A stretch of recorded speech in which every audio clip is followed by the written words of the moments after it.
Hey everyone, welcome back. First of all, I regret to announce that I don't have a name for this thing we're building yet, but I can tell you one name that emerged that we will not be keeping, because it is not very good. The way the name arose is actually when one of my two co-founders, who's wanting to remain nameless for now until he sorts out his other commitments, came up with this wonderful frame for what we're trying to do here. In short, he pointed out that most of the fundraising infrastructure is focused on funding the next unicorn. That's $1 billion company, in case you didn't know. Which is nice, but the vast majority of businesses are not unicorns and never will be unicorns. But that doesn't make them bad businesses. The world runs on small businesses. Big corporations and large tech might get all the airtime, but small businesses are big stuff. In the UK, SMEs employ 3/5 of the private sector and account for half the turnover. The people who run these small businesses are the everyday heroes, and they need everyday investors to back them, not people looking to fund the next Google. But the whole funding infrastructure is designed around unicorns. So for those businesses, getting funding is really hard. A counter to this might be that this is because the economics don't work, that investors need outsized returns that unicorns provide because the failure rates of startups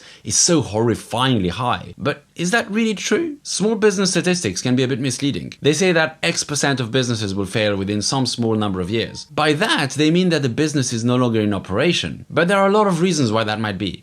For example, they might have been acquired. That's counted as a failure by the statistics, even if it was a successful exit from the founder's point of view. Or maybe the entrepreneur was running more than one business and decided to wind one of them down. And of course, in some cases, the business actually failed because it ran out of money or the entrepreneur decided to do something else. One thing's for sure, if success can only be achieved by getting a big exit, or even less likely an IPO, then yes, that's going to make failure statistics pretty frightening and mean investors need to hit a home run to get any money at all. So then they'll only invest in businesses that can be a future unicorn. This cuts out almost all the businesses being started right now and forces entrepreneurs who need funding to shoot for the moon. It's even worse when you consider that most early investors have a fairly high chance of getting screwed themselves by the liquidation preferences of later investors, even if they make a really good investment. Most small investors can't do follow-on rounds. In case you don't know, those happen when the startup is actually doing well and gets, say, a Series A investment from a VC. Earlier investors are given a choice: put in even more money, which most can't afford, or get diluted and become subject to later investors' liquidation preferences. So even successful angel investors often get diluted to very little, even if they made a great call and invested in a good business that had a solid exit. It's almost like the game is rigged in a way that doesn't actually benefit anyone. Bankless had an awesome podcast recently about a concept called Moloch, link in the description. Moloch is the state where competition makes things worse instead of enabling more value creation, where one destructive behavior is unfortunately so individually helpful that everyone copies it, and then everyone is worse off. Well, to me, it seems Moloch has definitely had a hand in designing our current venture funding infrastructure. So instead, what we want to build is the funding infrastructure for everyday businesses,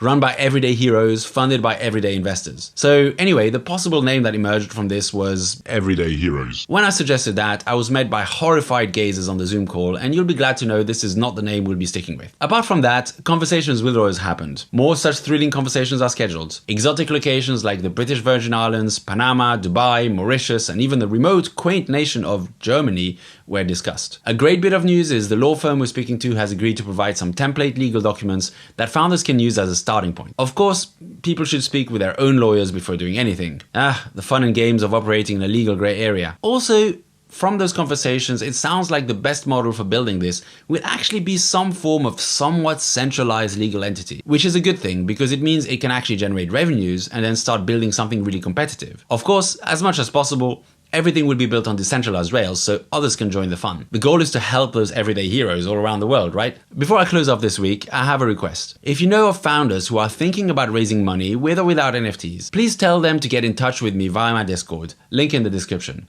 I'll happily spend time with them discussing how best they could make use of NFTs, how they could construct the NFT, and even try to handhold them through the whole process if they're willing. Please get in touch. That's enough for now. I think I might be ready to make one of my usual educational videos soon. But I like recording these updates too, so I might continue with this. We'll see. GM, and good luck.